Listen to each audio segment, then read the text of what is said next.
Charles Darwin के प्रेरणादायक विचार। चार्ल्स डार्विन का जन्म 12 फरवरी सन 1809 को इंग्लैंड में हुआ था। चार्ल्स डार्विन महान प्रकृतिवादी, वैज्ञानिक तथा बहुफलदायक लेखक भी थे। इन्हें प्रजातियों के विकास की नई अवधारणाओं के जनक के रूप में जाना जाता है। उन्होंने क्रम विकास के सिद्धांत का प्रतिपादन किया। आइए जानते हैं चार्ल्स डार्विन के प्रेरणादायक विचारों को। यदि गरीबों का दुख प्रकृति के नियमों से नहीं बल्कि हमारी संस्थाओं के कारण होता है तो हमारा पाप महान है। सभी जीवित प्राणियों के लिए प्रेम मनुष्य का सबसे महान गुण है। मैं अन्य पुरुषों के नेतृत्व का आंख बंद करके पालन करने के लिए उपयुक्त नहीं हूं। अगर मेरे पास फिर से जीने के लिए मेरा जीवन होता तो मैं हर हफ्ते कम से कम एक बार कुछ कविता पढ़ने और कुछ संगीत सुनने का नियम बना लेता। 1 घंटे का समय बर्बाद करने की हिम्मत करने वाले व्यक्ति ने जीवन के मूल्य की खोज नहीं की है। नैतिक संस्कृति में उच्चतम संभव चरण तब होता है जब हम पहचानते हैं कि हमें अपने विचारों को नियंत्रित करना चाहिए। एक सामान्य कानून जो सभी जैविक प्राणियों की उन्नति के लिए अग्रणी है, अर्थात गुणा करना, भिन्न होना, सबसे मजबूत को जीवित रहने देना और सबसे कमजोर को मरने देना। मैं आज बहुत गरीब हूँ और बहुत बेवकूफ हूँ और मुझे हर किसी और हर चीज से नफरत है। मनुष्य केवल भूल करने के लिए जीता है।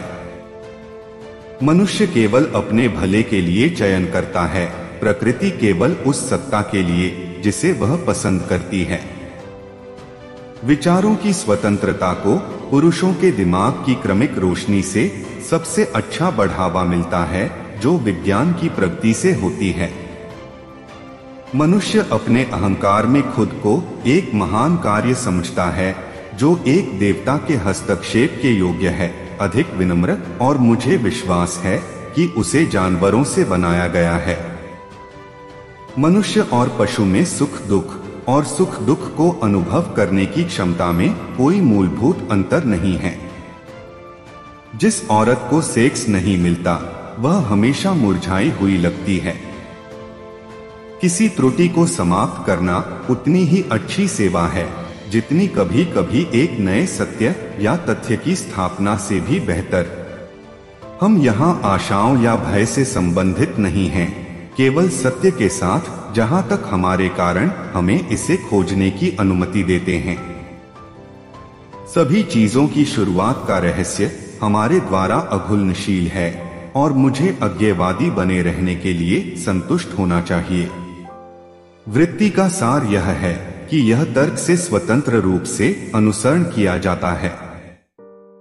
हमने अपने बिस्तर के नीचे राक्षसों की तलाश करना बंद कर दिया जब हमें एहसास हुआ कि वे हमारे अंदर हैं। इंटेलिजेंस इस बात पर आधारित है कि जीवित रहने के लिए आवश्यक चीजों को करने में एक प्रजाति कितनी कुशल हो गई। जिन जानवरों को हमने अपना गुलाम बनाया है उन्हें हम अपने बराबर समझना पसंद नहीं करते। मुझे लगता है कि एक अज्ञेयवादी मेरी मनस्थिति का अधिक सही विवरण होगा। ईश्वर का सारा विषय मनुष्य की बुद्धि के दायरे से बाहर है। एक अमेरिकी बंदर ब्रांडी के नशे में होने के बाद उसे फिर कभी नहीं छुएगा और इस तरह वह अधिकांश पुरुषों की तुलना में अधिक समझदार है। मधुमक्खी का छत्ता बनाने जैसी सरल प्रवृत्ति मेरे पूरे सिद्धांत को उखाड़ फेंकने के लिए पर्याप्त हो सकती है। यदि कोई अपने संगी मनुष्यों के विषय में अच्छी राय जानना चाहता है तो वह वही करे जो मैं कर रहा हूँ, उन्हें चिट्ठियों से चिढ़ा।